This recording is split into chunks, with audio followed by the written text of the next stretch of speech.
Okay, so when you think McDonald's, what comes to mind? Burgers, fries, the golden arches, right?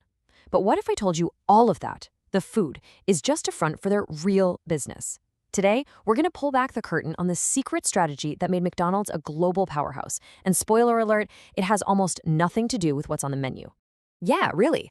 What if the key to the entire McDonald's empire wasn't the Big Mac?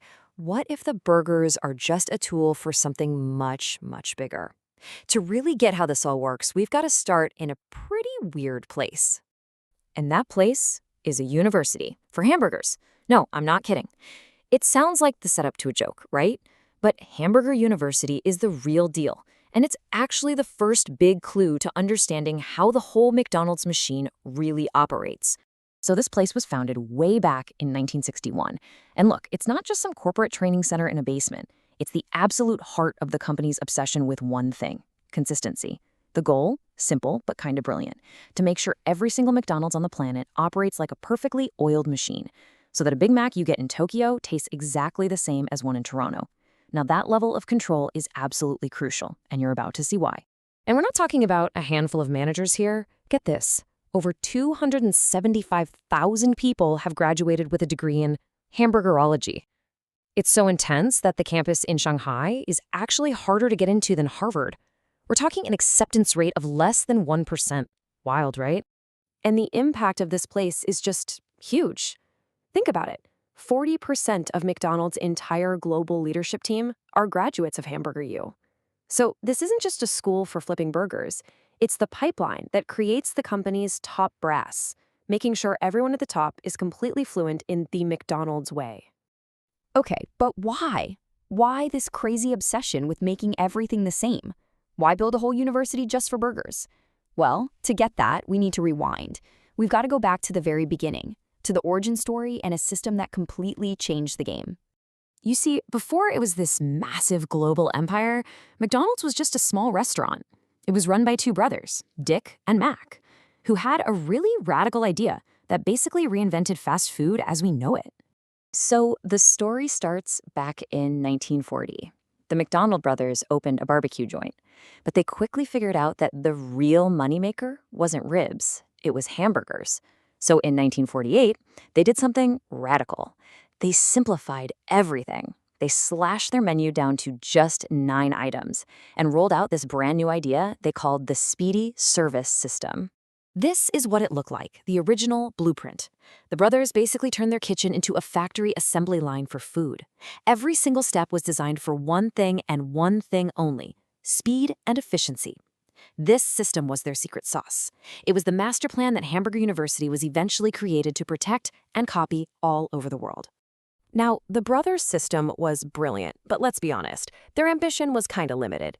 It took a traveling salesman with a much, much grander vision to see its true potential.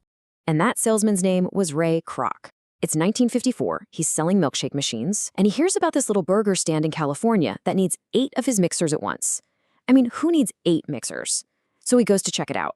And when he sees their little food factory in action, a light bulb just goes off. He realized, wait a minute, this isn't just a restaurant. This is a system that you could copy and paste everywhere. So Kroc becomes their franchise agent, but his ambition was just way bigger than the brothers. So in 1961, he buys them out completely for $2.7 million. See, Kroc understood he wasn't really selling burgers. He was selling a business in a box. And that system, it was about to make him incredibly rich, but not from the food. And this is where we get to the core of the whole story. We've seen the system, we've seen the vision for expansion, but the real genius, the secret that powered this entire empire, had almost nothing to do with food at all. Which brings us right back to that big question. If the real money isn't coming from flipping burgers, then where on earth is it coming from? The answer is right here. This one quote from McDonald's very first CFO, a guy named Harry Sonborn, lays it all bare. He said, "We are not technically in the food business. We are in the real estate business." Let that sink in. This whole time, it wasn't a fast food chain. It was a real estate empire, hiding in plain sight, disguised as a burger joint. So here's the genius of the model. The McDonald's Corporation finds a great street corner, a prime piece of real estate, and they buy it.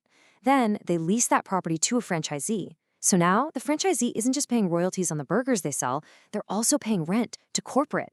McDonald's becomes their landlord, collecting a fat, steady rent check every single month. And if you don't believe me, just look at the numbers. They don't lie. This chart shows the profit margins for the restaurants McDonald's owns and operates themselves, the ones where they're actually selling the food. The margin is about 16%. Not bad. But look at the franchise locations, where most of the income is from rent and royalties. The profit margin? It skyrockets to over 80%. The real money was never in the kitchen. It was in the deed to the property. And the sheer scale of this is just mind-boggling. You've got over 36,000 locations around the world. About 85% of those are run by franchisees. In the corporation itself, it owns about 45% of the land and a whopping 70% of the buildings. This makes McDonald's one of the largest commercial real estate owners on the entire planet. Okay, so let's tie all of this together. We've got the system, the training, the franchising, and the secret real estate play. How do they all combine to create this perfect, unstoppable business machine? It's really like a perfect four-part machine. First, you have the system the brothers created, that efficient copy-and-paste model for making food.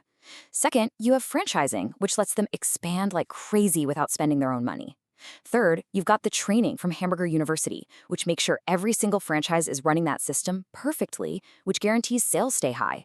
And finally, and this is the most important part, those high sales mean the franchisees can always pay their rent, which feeds the true profit engine, the real estate. And that brings us all the way back to the humble hamburger. That CFO, Harry Sonneborn, said it best. He said, "The only reason we sell 15-cent hamburgers is because they are the greatest producer of revenue from which our tenants can pay us our rent." Think about that. The burgers aren't the product, they're just the engine that makes the rent money. The whole point of selling a Big Mac is to make sure the franchisee can make their monthly payment to the landlord, which is McDonald's itself.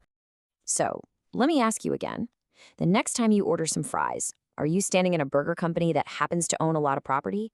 Or are you in a massive real estate company that just happens to sell burgers? I think now you know the answer. When you see those golden arches, you're not just looking at a fast food joint. You're looking at one of the most brilliant business models ever invented, where the burger is only the beginning of the story.